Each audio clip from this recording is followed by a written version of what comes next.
Well, you're in for a treat today because we're back with more modern-day feminists getting called out for their nonsense. And today's lineup is nothing short of legendary. You see, it's always satisfying when someone confidently pushes an agenda only to get hit with facts they can't argue against. From the so-called woman doing hard jobs argument being completely dismantled to OnlyFans model exposing their own lack of basic knowledge. These moments are pure gold, and you're gonna love every second of it. As always, please make sure to subscribe and hit the notification bell for more videos just like this. Feminism is rooted in the struggles of ordinary women. It's about the fact that, you know, women often get paid less. It's about the fact that women are on the front line of some of the hardest sectors to work in care, in our healthcare system, in social care. It's about the fact that they do so much unpaid labor in the household. How many female bricklayers do you know? I mean, female bin cleaners. Great question. What are you talking about? Great question. Have you ever met a female bricklayer? I don't know. No, you haven't. But I love the assumption that being a bricklayer is harder than, like, caring for the terminally ill and dying. Have you ever been a bricklayer in the winter? But, like, have you ever been someone looking after the terminally ill and dying? Yes, I actually have. Yes, I have. Obviously, it's a very, very challenging job, isn't it? And it's not as hard as being a bricklayer.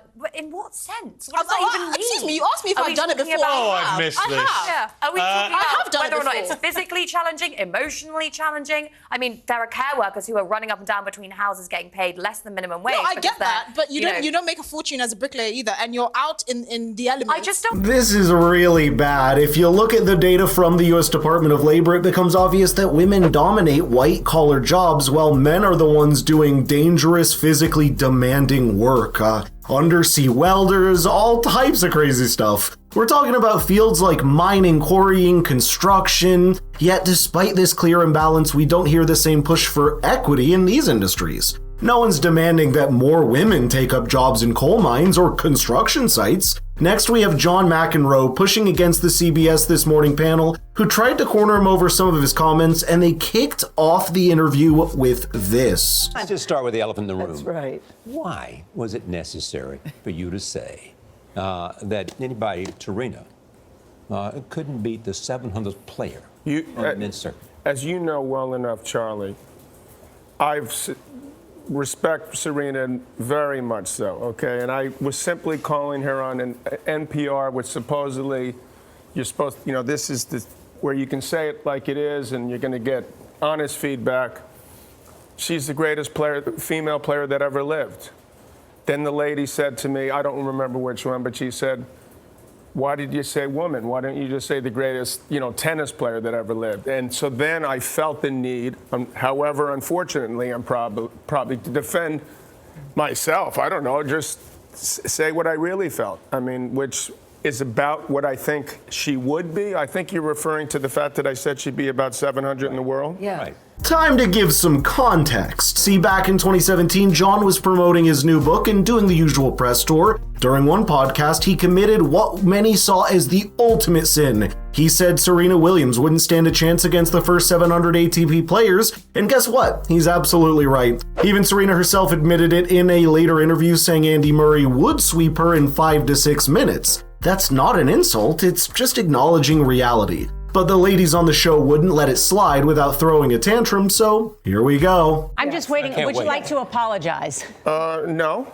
But the offer is this, is because it seems in tennis, unlike other sports, that they're always asking about how women, they always ask me how I would do for someone. Why isn't this old bag John McEnroe, how would he do against Serena? Why don't you combine, just solve the problem? I'm sure the men would be all for this. The men and women play together.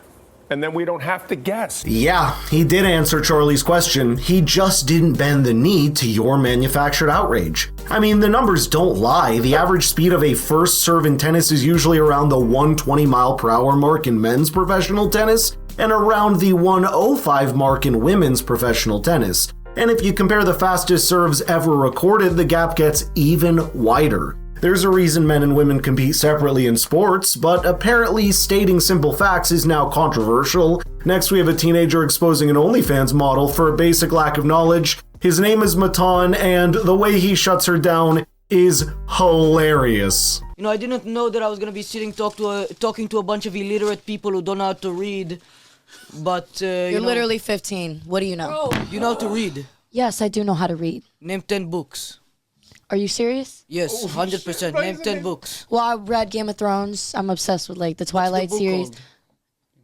Game of Thrones, the Don't series. What's the book called? It's not called Game of Thrones. Wait, what book did you just say before that? She's just trying to come up with a bunch of nonsense and she can't name any actual books. Let her talk, Bro, shut up. Taking my spot. I recommend you check out his channel. He's this ultimate young troll guy. I think he's like 16 now.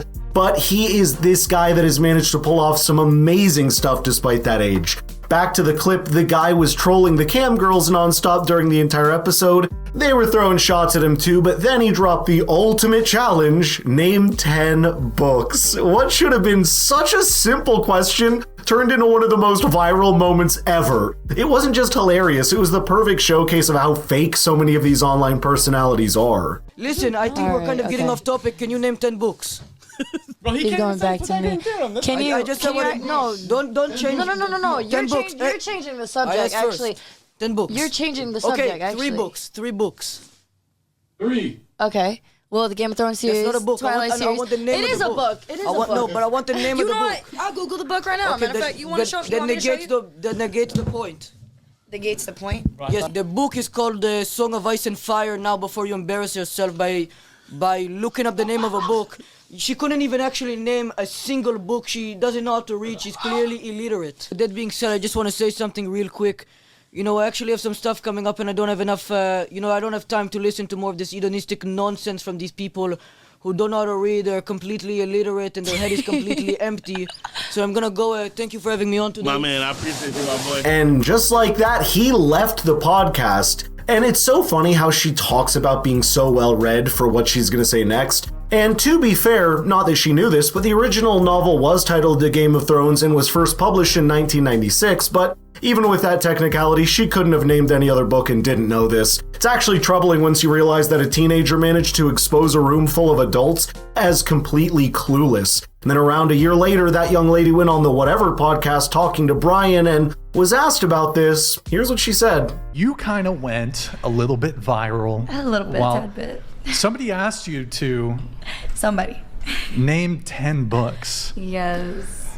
Name 10 books for us, Sophia. And I wasn't able to name it. I still can't name it. I'm not a big book fan. I don't like Let's reading. go. Let's hear it. I like podcasts. I like listening. Podcasts? And I like a visual. Sure. You know. I'm with you. You went viral for the. You should be ready. No. That's the thing. I had a choice. I was like, I was either gonna be ready or I was just gonna stay true to myself. Okay, 5 books. And be What else you honest. got? Can you name 10 rap artists? Oh yeah. You heard that right. She had the option to learn something useful or remain ignorant, and she proudly chose the latter, all in the name of staying true to herself. And by the way, earlier she was talking all that junk about, oh, I'm so well read, then just admits she's not. That says everything you need to know. Moments like these just expose how shallow so many influencers really are. They can talk endlessly about clout, social media trends, and the internet drama, but the second that they are faced with a question that requires any actual thought, everything falls apart. It's not even about being an expert, just having a basic level of curiosity would go a long way, but I'd love to know your thoughts here, so let's get the conversation rolling in the comments down below, and if you want your friends to see these amazing shutdowns,